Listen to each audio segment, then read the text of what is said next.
മലയാളികൾക്ക് സമ്മാനമായി വിഴിഞ്ഞം രാജ്യാന്തര തുറമുഖം ഓണത്തിന് പ്രവർത്തനം ആരംഭിക്കും. മെയ് മാസം തുറമുഖത്തിന്റെ ട്രയൽ റൺ തുടങ്ങും. തുറമുഖം വൈകിയതുമായി ബന്ധപ്പെട്ട് സംസ്ഥാന സർക്കാരുമായി നടത്തിവന്ന ആർബിട്രേഷൻ നടപടികൾ ഒത്തുതീർപ്പായെന്നും അദാനി ഗ്രൂപ്പ് അറിയിച്ചു. വിഴിഞ്ഞം രാജ്യാന്തര തുറമുഖം ഡിസംബറിൽ കമ്മീഷൻ ചെയ്യാനാണ് തീരുമാനിച്ചിരുന്നത്. പുലിമുട്ട് നിർമ്മാണം അന്തിമഘട്ടത്തിൽ.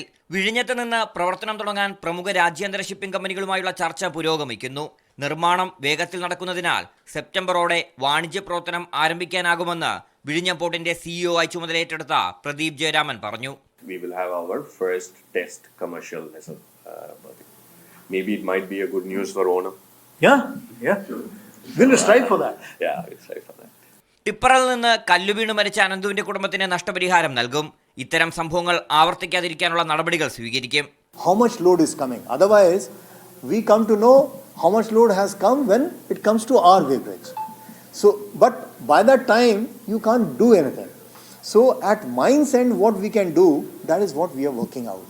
But that is not a simple solution. തുറമുഖത്തിന്റെ 2-3 ഘട്ടങ്ങളുടെ നിർമ്മാണ പ്രവർത്തനം 2028 പൂർത്തിയാക്കും. 10,000 കോടിയാണ് അദാനി ഗ്രൂപ്പ് ഇതിനായി നിക്ഷേപിക്കുന്നത്. മീഡിയ 1 തിരുവനന്തപുരം.